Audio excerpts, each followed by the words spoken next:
bananas. Spoon out that fibrous flesh. Make a silky sweet stock syrup.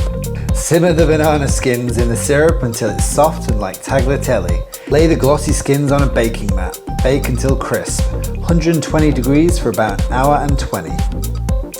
Caramelize caster sugar until it's dark, deep gold color. Meanwhile, mush miso with some H2O. Pass it through a fine sieve and add it to the dark caramel. But be careful, the syrup will react aggressively to this marriage. We've baked, what is it, pineapple? No, this is a banana. This is a banana. Grind your banana skins into a fine crumb. Do this in a pestle and mortar or a little whizzer. Mix the raisins with a vanilla ice cream made from plants. This one's for you vegans. Lather the miso caramel over the length of your split banana. Sprinkle the crunchy skins and assemble the dish with your own visual flavor.